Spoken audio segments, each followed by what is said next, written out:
This is KM Weiland, and you are listening to the 466th episode of the Helping Writers Become Authors podcast.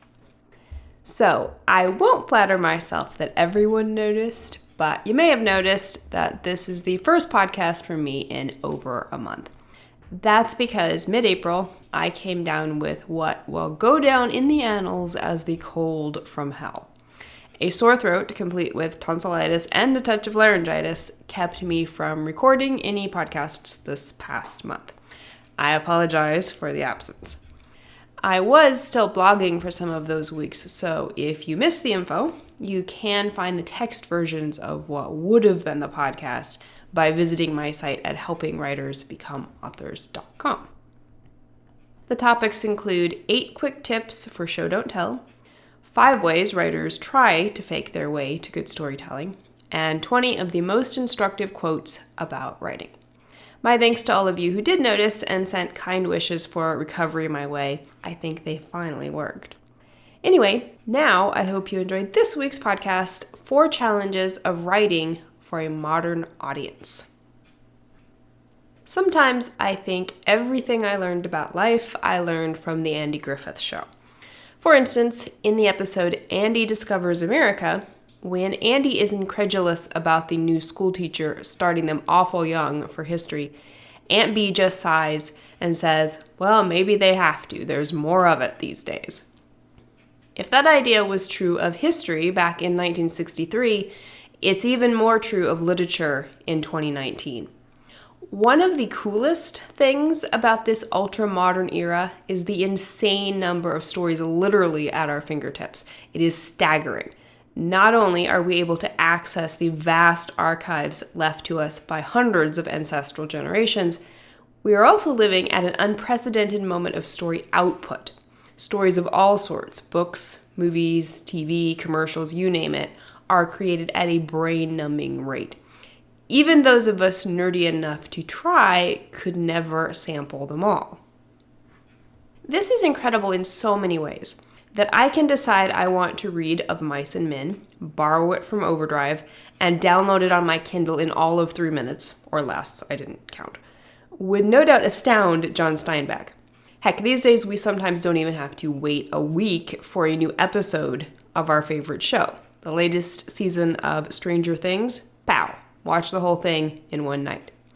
And then what? What happens after I finish reading Of Mice and Men?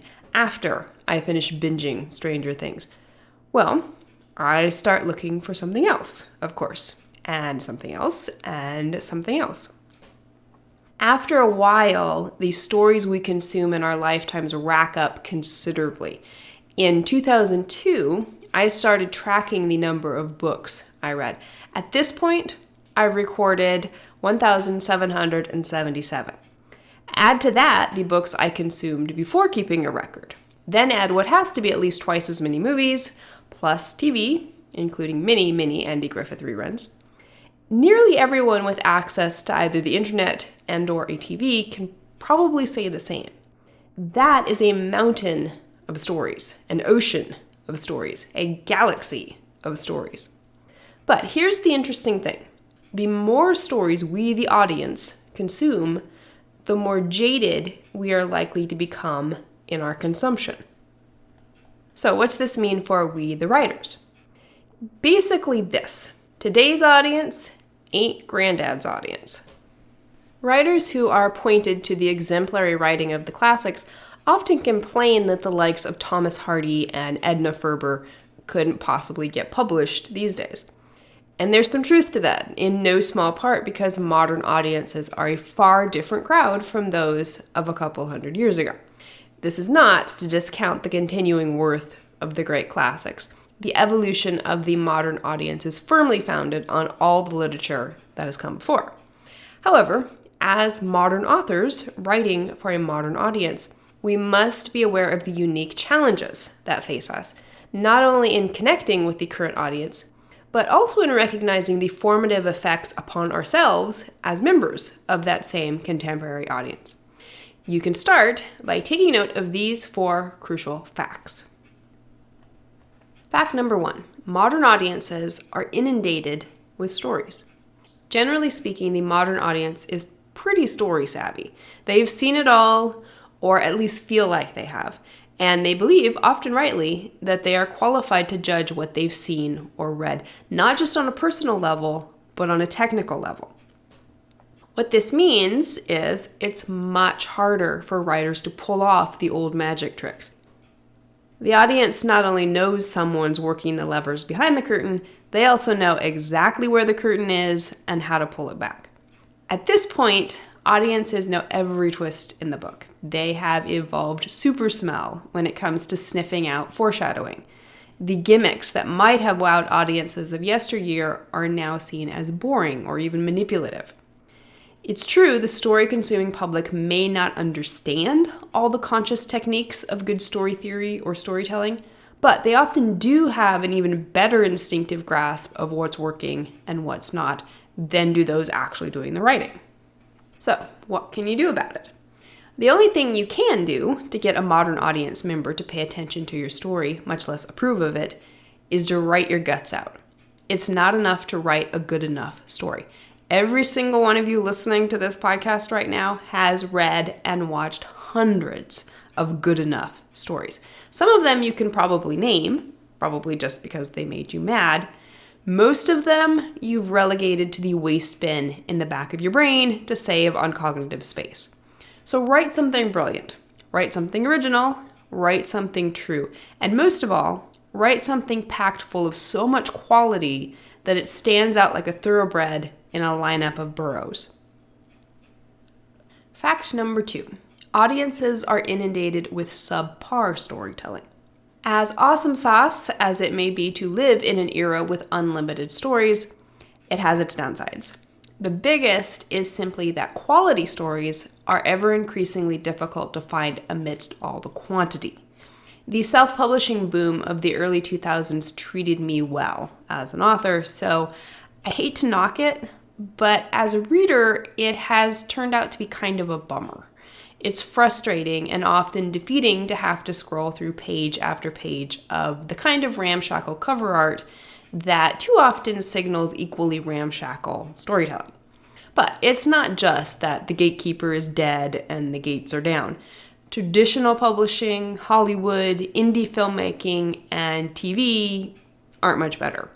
There are shining gems out there, to be sure, but the rubbish is piled so high and so wide, it's hard for audiences not to grow increasingly jaded and to some extent numb. What this means is that modern audiences don't have a lot of trust in their storytellers.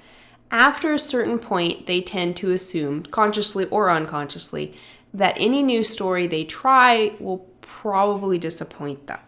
For example, going to the theater used to be a highlight event for me. I loved it. But somewhere in the last 5 to 10 years, I stopped going. I realized one day, after the extraneous debacle that was Jason Bourne, that I was increasingly disappointed with what I was experiencing whenever I sat down in a darkened theater. It wasn't a highlight any longer. In his book, Secrets of Story, Matt Bird points out, every time an audience reads a bad book, watches a bad movie, or attends a bad play, it just gets harder for the next writer because the audience is increasingly reluctant to care again. Now, there's both bad news and good news here. The bad news, of course, is that if your audience is anywhere over the age of 15, you're probably facing an uphill battle. They came, they saw, and they judged most of what they saw to be unworthy of their time and money. At this point, your story is going to be a hard sell to just about anybody, even your mom, if she's honest. The good news, however, is that there's a lot of room at the top. If you can climb the rubbish heap and hold aloft your polished gem of a story, the audience will enshrine you. For better or worse, good marketing is also instrumental and usually indispensable in climbing that heap. The first thing to do in the face of an increasingly tough audience is to refuse to give up. The second is to commit yourself to the long haul of writing a truly excellent story. Do it for yourself and for your audience, but do it also for your fellow writers. As Bird pointed out, bad writing is hurtful to all writers. One writer's good story, however, makes it that much more likely another writer's good story may also get its chance with that same audience. Fact number 3. Audiences are accustomed to, and to some degree accepting of, subpar storytelling. Audience members may curtail some of their story habits due to disproportionate experiences with subpar stories, but they're unlikely to quit cold turkey. Even if it weren't all but impossible to opt out of stories in our media-driven culture, few people actually want to. We love stories so much, we'd rather settle for poor stories than give them up altogether. The problem here is that audiences, including the writers who are members of those audiences, become complacent in their acceptance of subpar work. How many times have we chosen a book or gone to a movie knowing it was probably less than great, but it's all that was available at the moment? When we are inundated with enough of these problematic offerings, we start expecting them, and then we start accepting them. So what does this mean? For my money, the most insidious problem with this scenario is that these pervasive subpar stories are the ones writers are now learning from. For starters, many of these stories are extremely famous and profitable. So it would seem evident that these are the stories we should all be imitating. Furthermore, by their very ubiquity, these stories are becoming part of our era's archetypal narrative. We are permeated with these stories. They inhabit our subconscious, which is the incubator for our own ideas and instinctive understanding of story. Even if we're not taking all these stories seriously, we're still gobbling them up by the hundreds. And you know what they say, we are what we eat. I will often observe or participate in discussions in which a new writer will argue against good advice with the insistence that such and such a popular story did it this way. If pressed, a few more supporting examples might even be produced. At the risk of sounding too mom-like, let me put it this way. Just because a famous, and perhaps otherwise brilliant, author did something stupid doesn't mean you should too.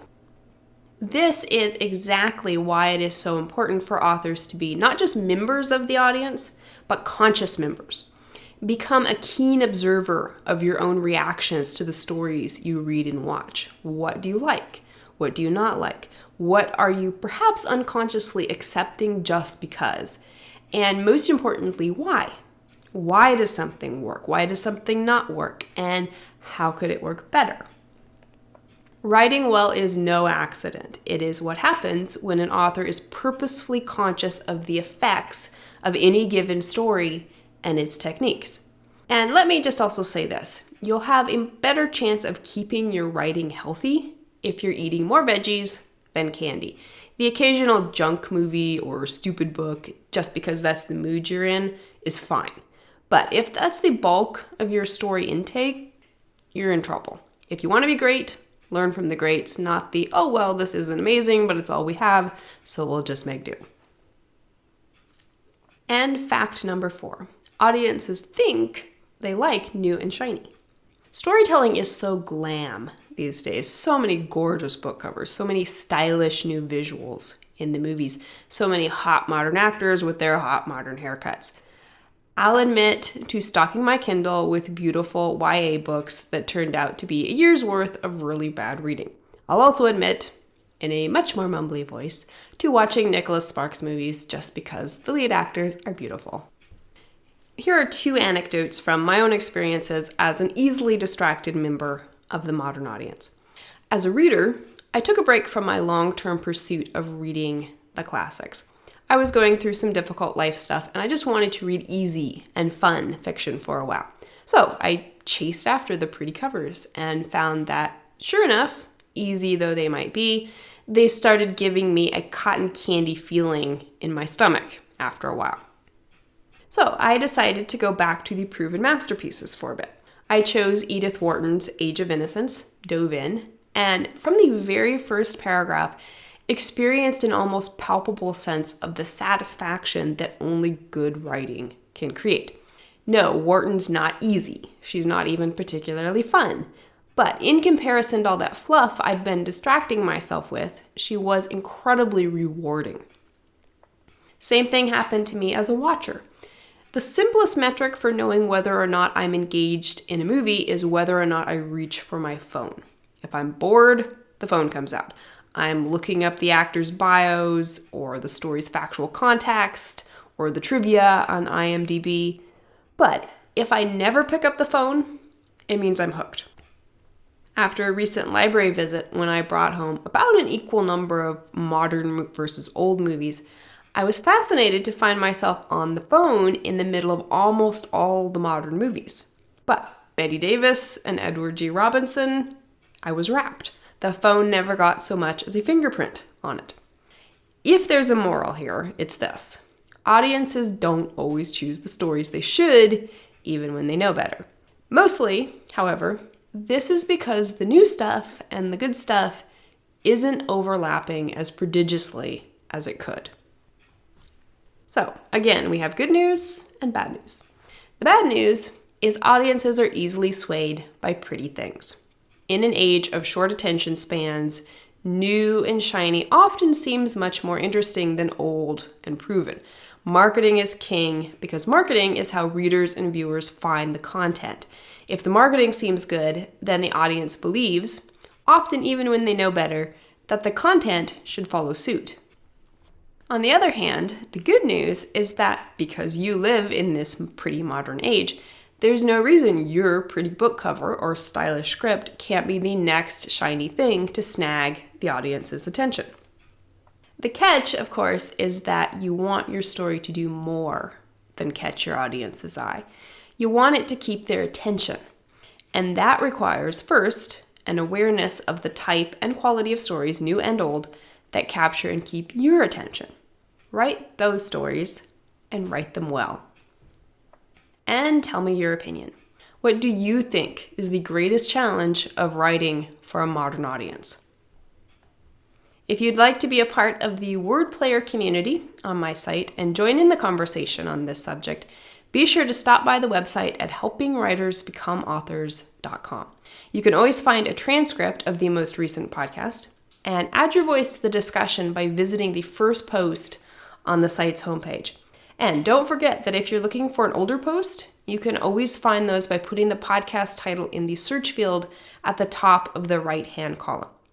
If you enjoyed this podcast, you can subscribe on iTunes. And if you'd like to support Helping Writers Become Authors, I'd totally appreciate it if you'd consider taking the time to leave a quick rating or review on iTunes.